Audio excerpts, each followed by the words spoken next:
Okay, morning everybody. It's just gone 5:30. The sun is just rising. It's going to be a beautiful day. It's going to be warm today, so I'm out early to go for a quick little spin. We're going to go from Lane Head Cosh down to Cosh Pill, out across the fields to Nash Church, cross country then to Upton Castle, down to Jenkins Point or Cosh Ferry, whatever you want to call it. Follow the coast around to Mill Bay, and then we're going to take the road all the way back to Cosh. So like the other ones, at the end of my walk I'll stick a picture of Strava up to give you the map, and I'm hoping this will take me hour and a half maybe. I can get back just in time for the kids getting up so I can get them ready for school.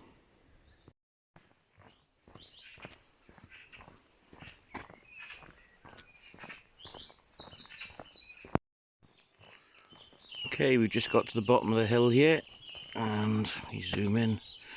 This is Cosheston Pill, known locally as the creek. Doesn't look very nice when the tide's out, there's a lot of mud, but cracking little spot once the water comes in. Nice little spot for fishing. You can see kingfishers work in the water here if you're lucky enough. And at the far end there, I can zoom in again on distance. Down there is Pembroke Dock. And yeah, that can stay down that end, we'll stay as.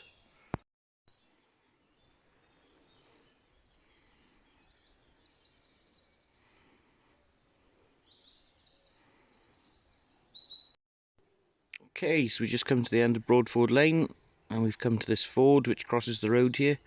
If we were to follow the lane dead opposite, that takes you back up into the village. That's a little lane called Eastoncroft Lane, but we're going to go across the footbridge, up the road slightly, and then basically opposite the blue sign there's a stile which takes you out across the fields to Nash Farm and Nash Church.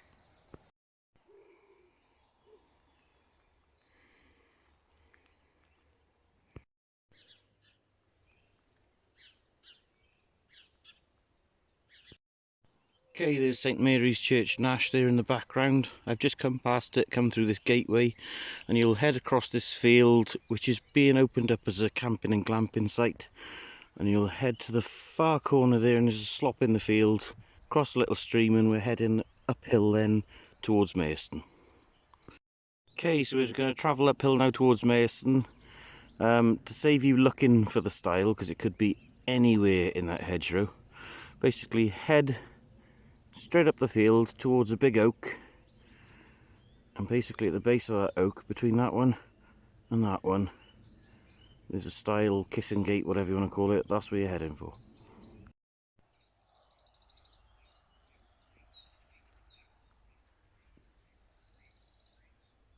Okay, so we're on the land up at Mayston now, just after the kissing gate. Stay to the field on the left hand side after the gate and follow up the inside of the hedge. This field is currently planted as maize. Most of the year it's fallow. I think towards summer, last part of the year, that's when it's got a maize crop in it.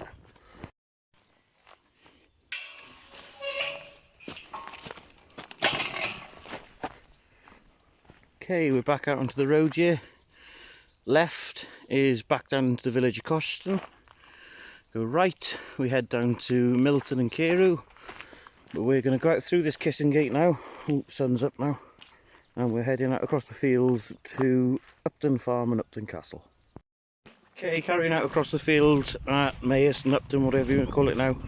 Head for the big oak tree, the last one that you can see on the horizon. That is where the kissing gate is to go out towards Upton. I'm at the highest point in this field now, and I had to stop and do a bit of a panorama. The far distance there is West Williamson. Near distance there is Pascaston, where parts of my walks go around. That's the valley for the A477 over there. Swing around to the far distance there is Upper Nash. Keep on going. Keep on going. Far distance over that hill is Pembroke. And right down that way is Pembroke Dock. Okay, we're following a lane up towards Upton Farm here. After we pass the farmhouse, you go through a 5-bar gate and the footpath turns left out across the farmland. Okay, just come across one field at Upton and we've got to this kissing gate. Once you go through here, turn right and keep tight to the hedge. Okay, we're onto the farmland at Southlands now. We're going to go through this gate, and the footpath is fenced all the way alongside the hedge, all the way down. We're going to go down to the bottom and then out across that field, and you follow the hedge next to that white house and come out onto a lane that takes you to Mount Pleasant Cross, or down to a little settlement of houses if you were to turn right. Okay, so I've just come over that stile. My phone hadn't long pinged. I've just done 3 miles and it's taken me an hour. If I were to turn right, oh, excuse the sun, and head down that lane past Mount Nebo Chapel, you end up coming to a property called Glenhaven. Just before Glenhaven, the footpath goes left and it'll take you all the way around to Jenkins Point. But I've got an eye on my watch for getting home for the kids, so I'm going to go left down to Mount Pleasant Cross, and I'm going to go straight over the crossroads and head for Jenkins Point, Cosh Ferry, whatever you want to call it, that way.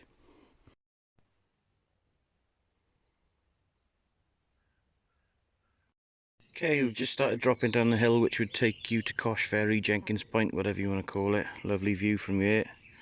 Across the water there in the woods is Benton Castle. With my one eye on my watch, I'm not going to go down and hit the beach. I'm going to follow this sign, and the footpath goes back left-handed across the top of a row of cottages called the Alley, and we're heading across past Whalecombe House to Four Ashes. Okay, I've just come through a kissing gate now. I'm going to head through those houses and up the driveway. At the top of the driveway there's a small hand gate which you'll go right-handed from. I'm not going to do any recording through here. As I said in previous videos, all of these houses I think are second homes and Airbnbs, so yeah, I'll try and give people their privacy.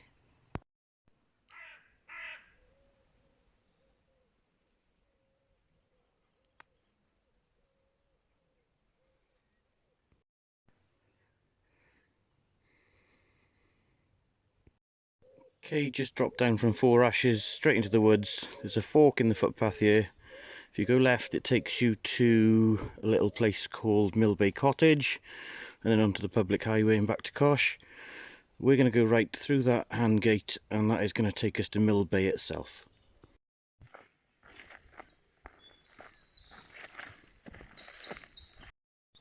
Okay, so we just arrived at Millbay from that path there. We're going to be going up the path up the valley there.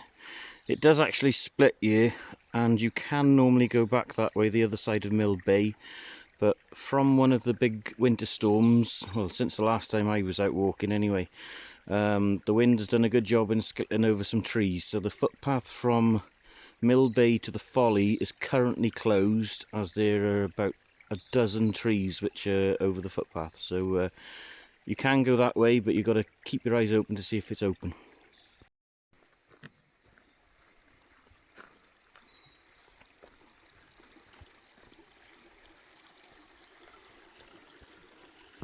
Yeah, you can't see it, but just down in the bottom here there is a little footbridge which you cross, and I can't get over the difference at this point I'm in. It's just a huge amount of space.